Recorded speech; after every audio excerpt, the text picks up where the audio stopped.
লোকসভা ভোটের আগে এলাকায় বসেছিল কেন্দ্র সরকারের জল জীবন মিশন প্রকল্পের কল। আর সেই কল থেকে তখন জল পড়লেও এখন আর পড়ে না ভরসা পাড়ার স্কুলের কল অথবা সজলধারা প্রকল্পে বসানো কল। চরম হয়রানিতে মঙ্গলকোটের মাঝি গ্রামের দাসপাড়ার বাসিন্দারা। দেখুন, এলাকায় বসেছিল কেন্দ্র সরকারের জল জীবন মিশনের কল। বাসিন্দারা ভেবেছিলেন জল কষ্ট মিটবে, কিন্তু তা হলো না। এখনো মঙ্গলকোটের মাঝি গ্রামের দাসপাড়ার বাসিন্দাদের জল আনতে যেতে হয় বাড়ি থেকে দূরে। স্থানীয় প্রাইমারি স্কুলে অথবা রাজ্য সরকারের সজলধারা প্রকল্পে বসানো কল থেকে জল আনতে হয়। কাটোয়ার প্রায় ৩০০ পরিবার জল আনতে সমস্যায়।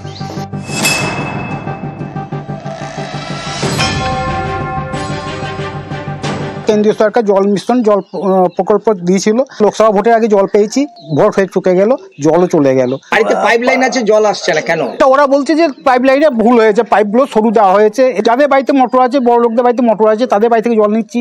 আর রাজ্য সরকারের মানে সজলধারা থেকে জল পাড়ায় পাড়ায় দিয়েছে, ওইখান থেকে সজলধারা থেকে জল নিচ্ছে। তখন জল ছিল, ছবি তুলে নিয়ে এলো। 7-8 বালতি করে জল সন্ধ্যাবেলায় তুলে নিয়ে আসে। স্থানীয়দের অভিযোগ, লোকসভা ভোটের আগে বসেছিল জল জীবন মিশনের কল, তারপর জল এসেছিল সেই কলে।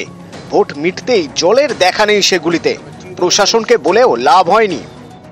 1 বছর হলো কল এসেছে, তার মধ্যে 2 মাস জল পেয়েছি, তারপর থেকে একদমই জল আসে না। এবার জল তো খেতে লাগবে, ওই জন্য বাইরে থেকে স্কুলে কলে থেকে জল নিয়ে আসা হয়। বাড়ির মহিলারা, পুরুষরা 1 বালতি জলের জন্য কেউ 1/2 কিলোমিটার, কেউ 1 কিলোমিটার পর্যন্ত দূরে যেতে হচ্ছে এবং তারা সেখান থেকে জল নিয়ে বাড়িতে আসতে হচ্ছে। কিছু জায়গায় সমস্যা রয়েছে, কাজ করতে গিয়েছে এবং খুব তাড়াতাড়ি যাতে সমস্যাগুলোর সমাধান করা যায়। গ্রীষ্মের সংকট হবে না, আমরা প্রয়োজনীয় ব্যবস্থা নেব। মঙ্গলকোট থেকে রণদেব মুখোপাধ্যায়, নিউজ 18 বাংলা, পূর্ব বর্ধমান।